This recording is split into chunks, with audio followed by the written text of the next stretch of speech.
నారాయణ గారిని కిడ్నాప్ చేసి విజయవాడకు తీసుకుపోవడం జరిగింది. అలాగే అదర్ సైడ్ పార్టీస్ ఎవరైతే ఉన్నారో అతనిని బాగా తీసుకుపోయి ఇబ్బందులు పెట్టడము, అలాగే నా బార్ అసోసియేషన్ వాళ్ళు ఎల్బీనార్ బార్ అసోసియేషన్ వాళ్ళు పోయి ఎల్బీనార్ పిఎస్లో దరఖాస్తు చేయడం జరిగింది.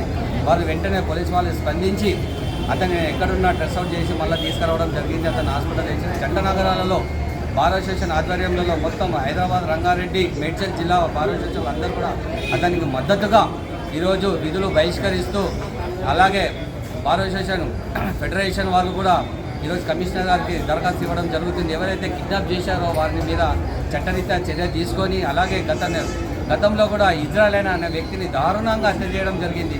అంతకుముందు కూడా మనం నల్గొండ జిల్లాలో కానీ అదేవిధంగా ప్రతిసారి ఎవరు వాళ్ళ సొంత తగాదాలకు అడ్వకేట్లు రక్షణ న్యాయం కోసం పోరాడితే వారిని తీసుకుపోయి వివిధ రకాలుగా హింసిస్తున్నారు. కాబట్టి మేము కూడా గత ప్రభుత్వానికి కానీ ప్రస్తుత ప్రభుత్వానికి కానీ ఎన్నోసార్లు అడ్వకేట్లకు రక్షణ చట్టం కావాలని అనేక సార్లు ధర్నా చేయడం జరిగింది.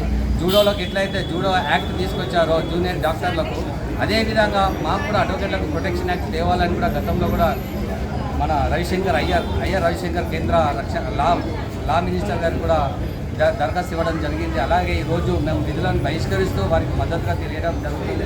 అదేవిధంగా మా బార్ అసోసియేషన్ అధ్యక్షులు రవికిషోర్ గారు మరియు ప్రధాన కార్యదర్శి వెంకటరమణ గౌడ్ గారు కూడా ఈరోజు కమిషనర్ గారిని కలిసి దరఖాస్తు చేయడం జరుగుతుంది.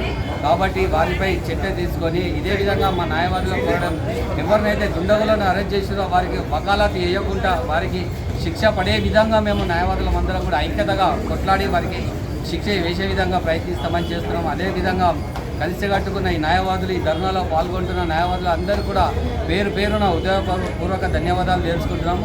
మన ఐక్యత మనం ఉండాలి కాబట్టి మన ఐక్యతనే మన బలం. ఈ బలాన్ని చూసి ప్రభుత్వం కూడా దిగజారి వచ్చి మనకు కావాల్సిన రక్షణ చట్టాన్ని కూడా ఏర్పాటు చేయడంలో వాళ్ళు కూడా సహకరిస్తారని మేము ఈ ధర్నా వేదిక నుంచి ప్రభుత్వాన్ని కోరడం జరుగుతుంది. రేవంత్ రెడ్డి గారు కూడా గతంలో ప్రచారంలో కూడా చెప్పాడు న్యాయవాదులకు రక్షణ చట్టాన్ని తీసుకొస్తామని. ఆయన కూడా ఆ మాటని నిలబెట్టుకోవాలని మేము ఈ వేదిక ద్వారా గౌరవనీయులైన మన రాష్ట్ర ముఖ్యమంత్రి వాళ్ళకు కూడా తెలియజేయడం జరుగుతుంది. అలాగే గతంలో కూడా మా కోర్టుకు ఇచ్చేసిన కేంద్ర బొగ్గు గనుల శాఖ మంత్రులు కిషన్ రెడ్డి గారు కూడా మెమోరాండం ఇవ్వడం జరిగింది. అతను కూడా లా మినిస్టర్తో పరిశీలించి వచ్చే సమావేశాలలో న్యాయవాదులకు సంబంధించిన రక్షణ చట్టాన్ని పార్లమెంట్లో చర్చిస్తారని చెప్పడం జరిగింది. కాబట్టి ఇదే విధంగా మాకు కేసులు కొట్లాడాలంటే కేసు గురించి భయం లేదు, కానీ మా మీద ఏ విధంగా దౌర్జన్యాలు జరుగుతాయనే భయంతో మేము కూడా అడ్వకేట్లు కానీ జూనియర్ అడ్వకేట్లు కూడా కానీ కొంచెం లోనాలు భయపడడం జరుగుతుంది. కాబట్టి ఇలాంటి చర్యలు ఇక ముందు జరగకుండా న్యాయవాదులకు రక్షణ చట్టం కావాలని, న్యాయవాదులు అందరూ కూడా ఐక్యతగా ఉండాలని ఈ విధంగా సభాముఖంగా తెలియజేసుకుంటున్నాము.